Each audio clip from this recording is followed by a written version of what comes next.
welcome. Thanks for joining us. A serious topic tonight about being wrongly incarcerated, charged with a double murder. That is Scott Lewis. We're going to talk to you about what this is like. 3 Yale students who made a documentary about his life, and they are Kirthana Anamanani, Lucas Cox, and Matt Nadell. Thank you so much for being here. Thank you. Thank you. This is the first time I have sat next to somebody who was wrongly accused of double murder. You went into prison at 29 and came out at 48. What did you do while you were incarcerated? And you said you were in Cheshire for a while? Yes. And so a rogue detective hooked you for these 2 murders. Yes. What does one do for that time when you know you are not guilty of a double murder? I think the first thing, at least for me, the first thing I did was, how do I get my truth into a public that has already condemned me as guilty? And seeing what that mountain looked like, I had to say, okay, I first need to educate myself on the law, how it operates, how it's supposed to operate, and then utilize the rules of the court system to establish the truth of the situation against all odds. What were you thinking? Now, we should say that you're a former drug dealer, yes, and you were trying to turn your life around. Yes. And you were on the hook for Hill Alderman Ricardo Turner and his lover Lamont Fields. Yes. They were shot to death in their room. Yes. What does one do when you're sitting there in a court and you're being charged with double murder and you're going away for a long time? How do you rationalize that in your head? Well, I think when I was first arrested, I was like, you know, you believe in the criminal justice system, right? That the system will work. So my concern was that, all right, we'll go through court, you know, they'll hear the evidence, we'll put on a case, and the jury will see that I'm innocent. And I believed in the system, so I thought that, you know, that's how it would go, that's how it should go. I'm an innocent man. But I found out that, you know, what's supposed to happen doesn't necessarily happen, and that the rules of the court were actually being used in a way to suppress the truth of what happened in these terrific murders. And as a result of that, they were aiming to get a conviction as opposed to getting to the truth of the matter, which means that my life was in limbo. And, you know, as a result of the imperfections of the justice system and the motivations of prosecutors to obtain convictions, because the public perception was, you know, once you're arrested, you're guilty. And how do you get past that? And how do you get past that, yeah. We should say that all 3 of you are Yale students. How did you take on this project? Why did you want to do it? And how did you meet Scott? Karen, do you want to? Sure. Yeah, that's a great question. Basically, we first came across Scott through his story in the form of a New Haven Register article. I read about Scott suing basically the New Haven government in a lawsuit, and I thought to myself, wait a minute, why isn't his story more broadly accessible? Why isn't it being told by someone somewhere? That's when I sat down with Matt and later Lucas and decided maybe that person telling that story could be us. Shot Scott a very quick email, and within minutes he responded back, I'm in, let's do it.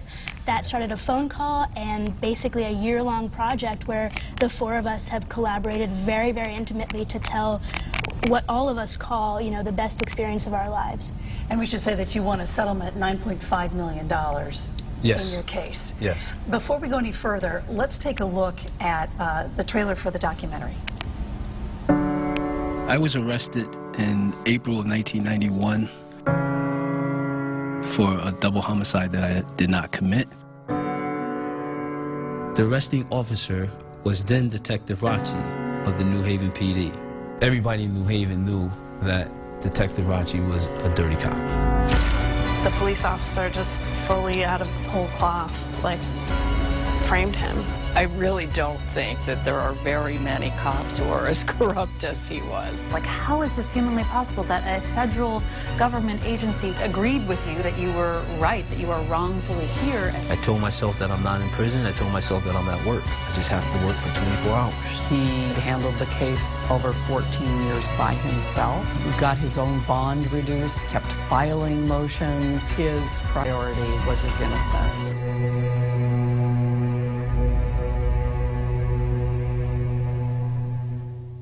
Lucas and Matt, you guys are co-creators. You edited this piece. Were you happy with how it came out? Oh, absolutely. I mean, I have to say that the hardest part of the editing process was picking the clips we were going to use, because it feels like every word that leaves Scott's mouth is a gem. You know, if we had had it our way, this would have been like a 12-hour documentary. It would have just been like a replay of every interview we've ever done with Scott. But yeah, I'm very happy with how it came out, and I think you know, the greatest indicator of that is that so many people have come out and you know, watched the film at our screenings and supported the film's message and have been moved by its content to action. Lucas, what are people saying about this documentary? It just debuted. Yeah, so we had our debut a couple weeks ago at Yale. It was really, really inspiring to be at that screening, to see a packed auditorium, to see Scott there with his family. I mean, and we were also incredibly lucky to have many people who actually have also been wrongfully incarcerated at the screening. So it was really a crazy experience to have this film that's been such a personal, felt like such a personal project, finally reach the audience we were trying to you know, achieve. Scott, what did you think when you watched it? Had you seen it before it debuted, before it was screened? I saw a preview. They held it for me for some time. And I said, hey guys, you know, can I see it before we go, just so you know, no surprises? You know, I don't know what you guys are doing. And my wife put it, you know, frankly, she said, Scott, this is the best job that anyone has done in telling the story. And I just sided with her, and I said, you guys did a really great job. Thank you. Thank you. An amazing job. Nearly 20 years incarcerated. How does one get a life back after being in prison where you didn't know about cell phones, right? For a short time? When I went in, they were kind of like the flip phones, so they were just starting to come out. But I just realized that I had to be well read, so it was very important for me to kind of stay connected to the outside world as best I can through, you know, magazines, things like that. So I knew these new things were developing. How to operate them was another thing. But I was just so focused on proving my innocence that what was going on around me or even outside of me, I knew it existed, but I just didn't really have time to give it. Are you a person of faith? Because if somebody took away 20 years of my life, I don't know how I would respond to that. I think that's a hard question, because to me, a person of faith, you have to be a person of action as well. So it's one thing to believe something, it's another thing to put into action what you believe. And I say that because I see a lot of people, they say, well, I have faith that this is going to work, I have faith this is going to work, and it doesn't work for them. They still have faith, and they're wondering why they don't get any results.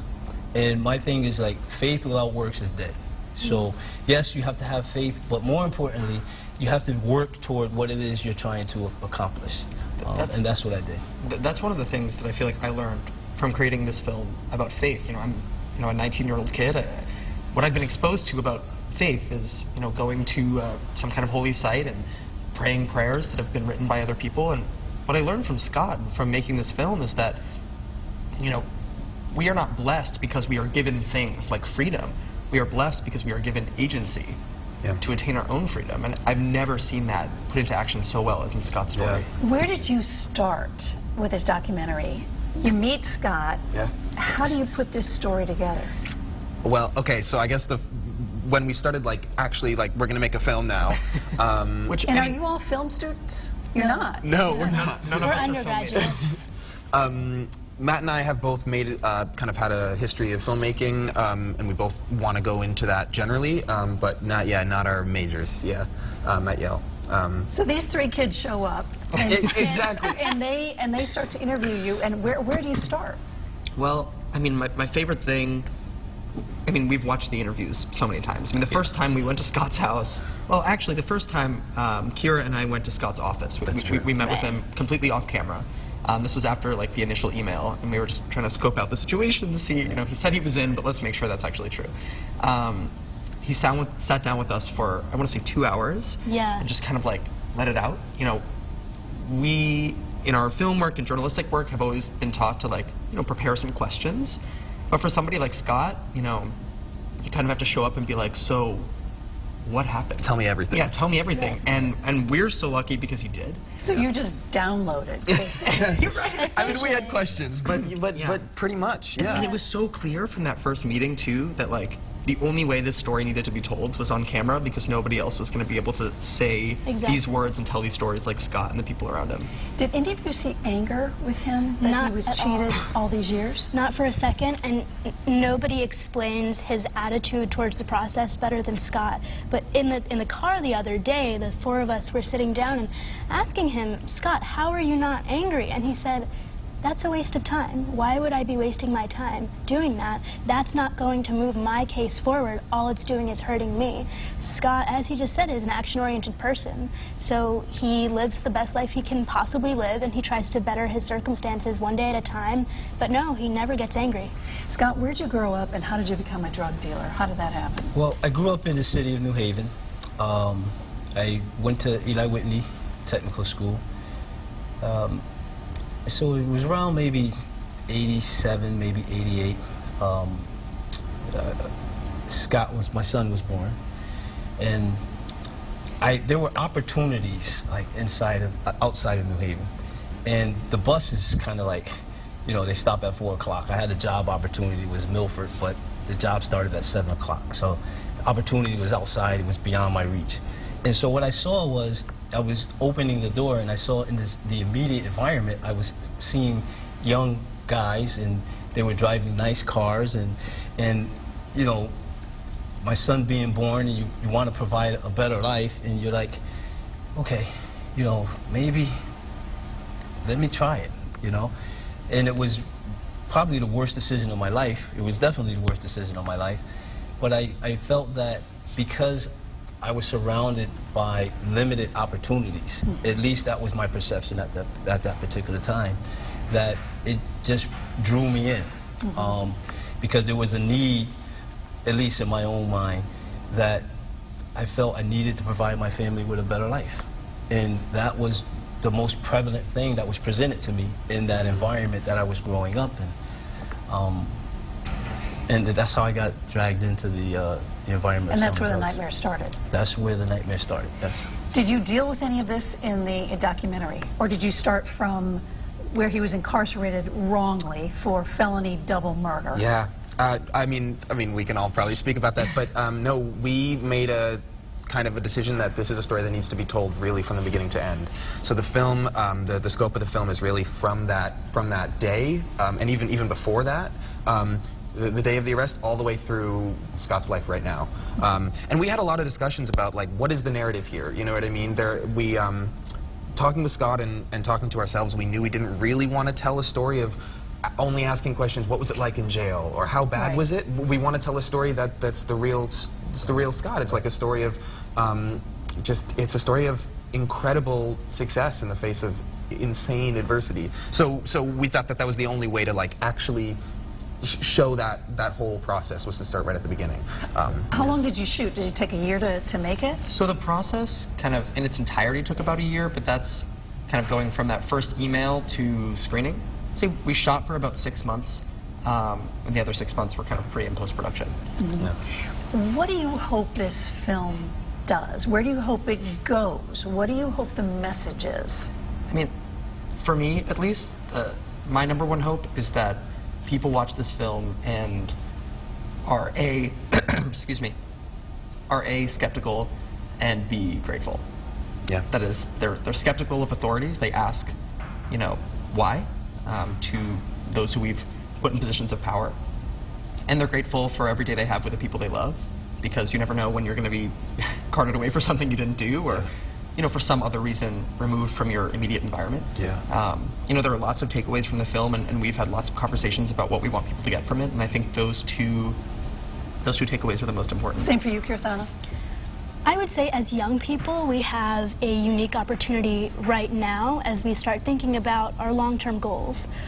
Because so many of the people we're showing this film to are also in a similar position, we want to inspire them to take on the role of advocates, supporters, some other action maker when they watch this film.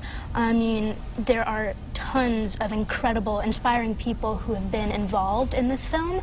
A lot of them have been post-conviction attorneys. Some of them have been supporters in other capacities. We would love to see more and more of those people rise through the ranks, because you can never have too many.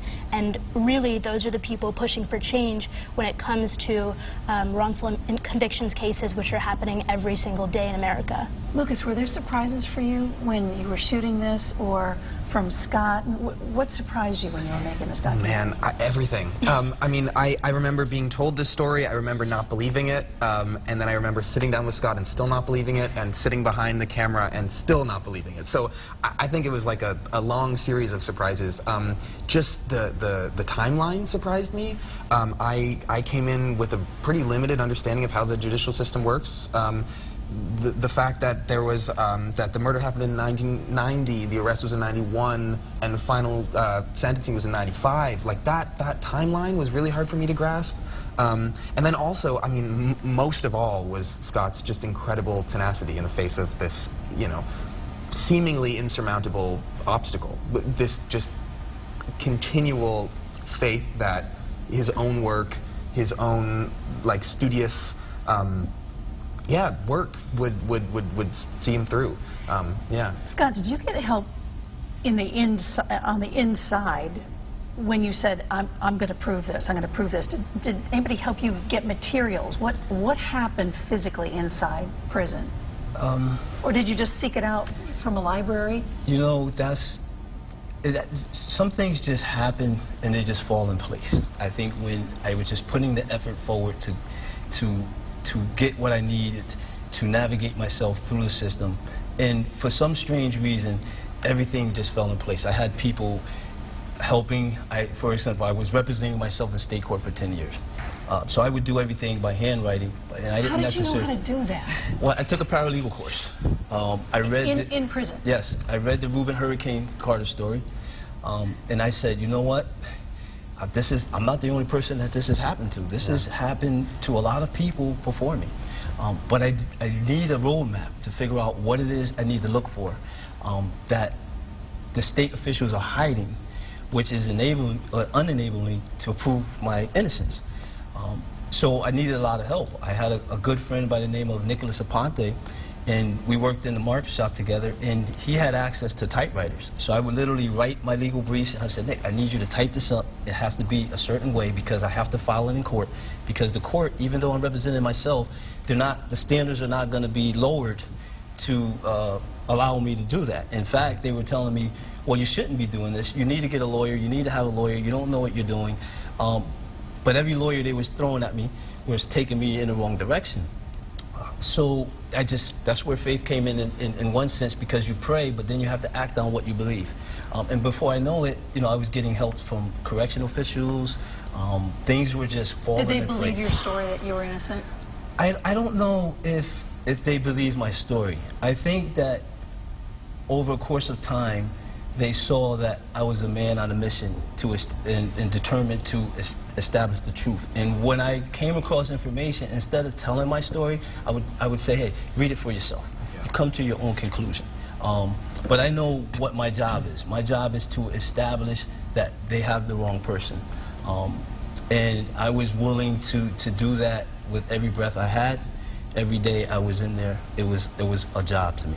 And when you hear him say these words, you're from different parts of the country, somehow you end up with Scott doing a documentary. In your wildest imagination, would you ever have thought that this was going to happen? Never. Never in my wildest dreams would I have thought this was going to happen. First of all, I never thought that I would find, you know, a story this compelling that would like make me want to pick up a camera and create a film like this. But I also never thought that I could ever meet somebody with such courage and such self-respect and such patience. You know, he's talking about like everything fell into place. Yeah, I was gonna say. I'm gonna call you out on that one. This is over almost 20 years. Like, everything didn't fall perfectly into place. Yeah. Everything fell perfectly out of place. Yeah. Right. He was in the wrong place at the wrong time, in the wrong community, at the wrong moment, With a rogue limited detective. opportunities. Exactly. And Scott found his way out of that. Yeah. You know, he sat in prison. He was in prison for 20 years and never got a single disciplinary infraction. Yep. That is very, very hard to do. If you put your foot over a painted line, you get a disciplinary infraction. You know, 14 state judges told him or his co-defendant, Stefan Morant, that he didn't have any legal claim. Yeah. And he just kept pushing.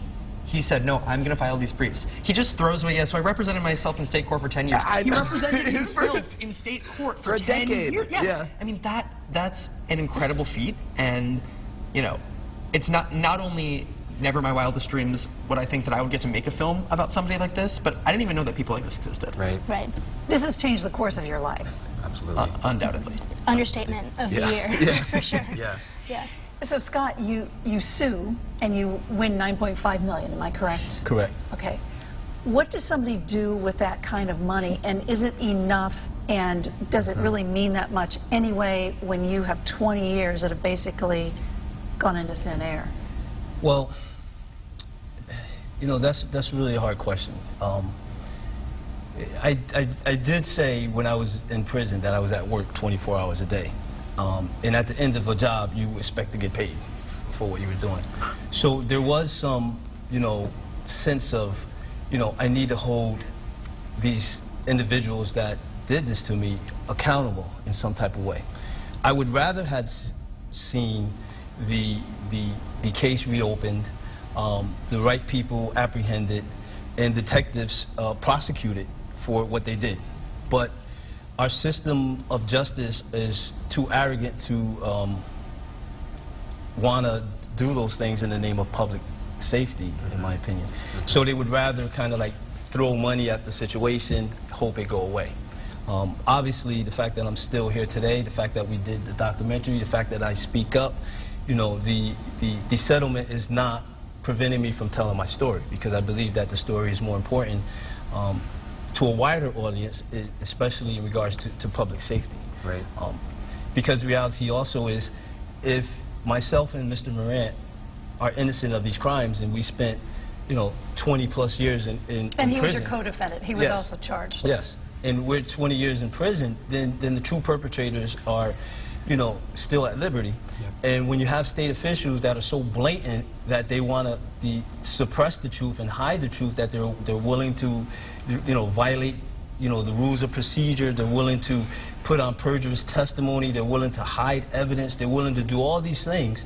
As bad as the city of New Haven was in regards to initiating the arrest, the state officials were even worse during the court proceeding, and they have yet to be held accountable. So as we speak, this murder is unsolved. These murders are unsolved. As we speak, yeah, I believe so. Yeah. Yeah. I was just going to say, like, when we frame this as a story of a wrongful conviction, it is, and it's a story of someone who lost their life. It's also the story of a murder that went unsolved, a rogue police officer who has never been in jail, and so, as Scott was saying, it's really it's a question of public safety, and it's a question of like really thorough misconduct on the behalf of city officials. So it's doubly bad because the real people who committed this crime were never incarcerated. Did anyone ever say to you, "I'm sorry"? No one has said to me that I'm sorry. And that's from state officials as well as city's officials. You know, obviously the city, we settled the lawsuit, and there was reasons why, you know, the lawsuit was settled, and they said it could have been worse, but no one has reached out and said, you know, publicly at least, Mr. Lewis, we apologize to you and your family for what happened. Did the judge say that when you were awarded the money? I think when we went to the federal court, and I think the judge that was overseeing the federal proceedings said, you know, I know this is not a complete vindication because you can't have that time back, but hopefully this settlement will make things better for you, and that, yes, that he's sorry that this stuff took place. But that was a federal judge. That had nothing to do with the city of New Haven. And there's no one from the city. Are you seeking that, or you don't care, you're moving on? I think that what my purpose here is just to continue to speak my truth,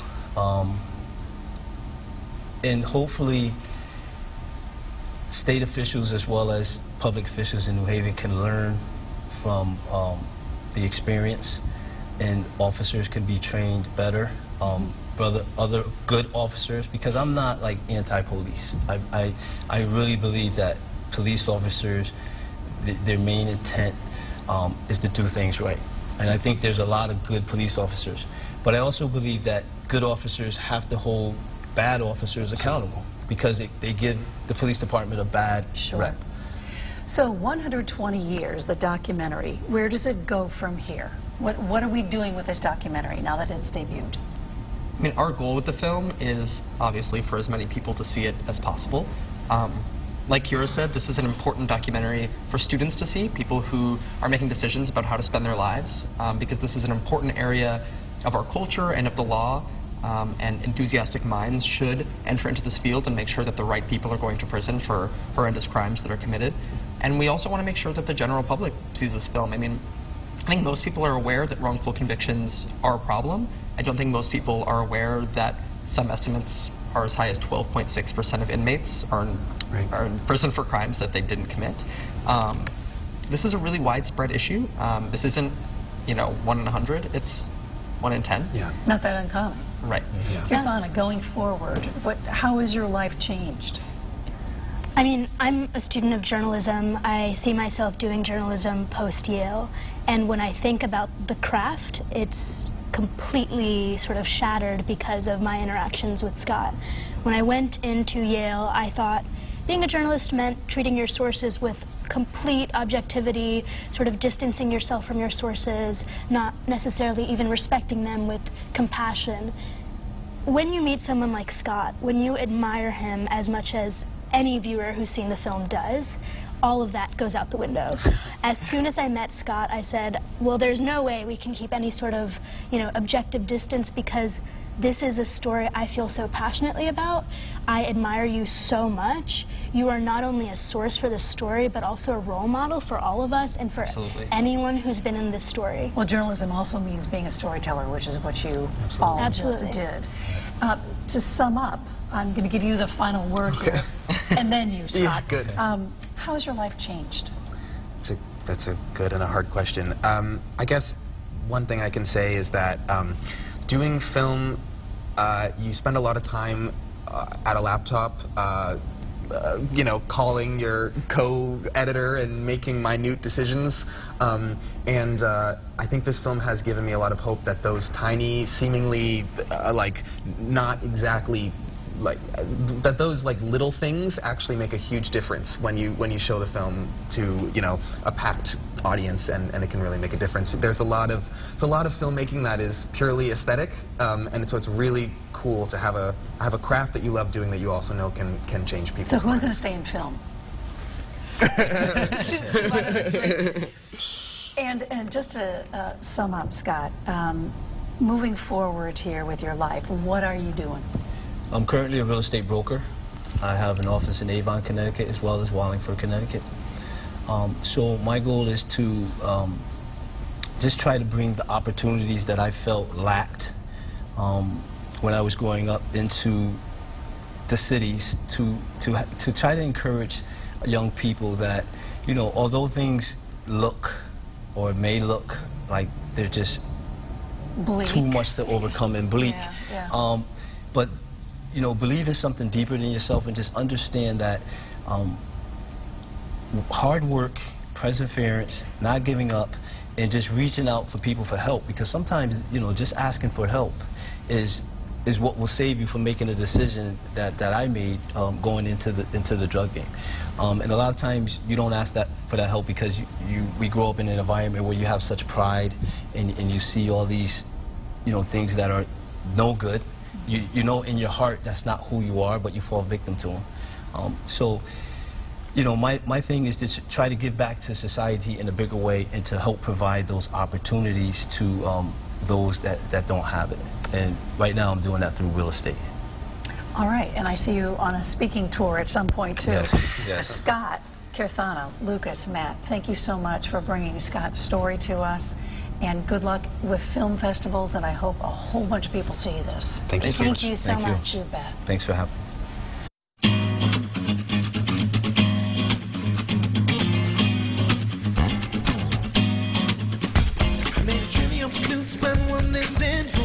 Spend all night kissing and the bumper's right here, then who else is missing?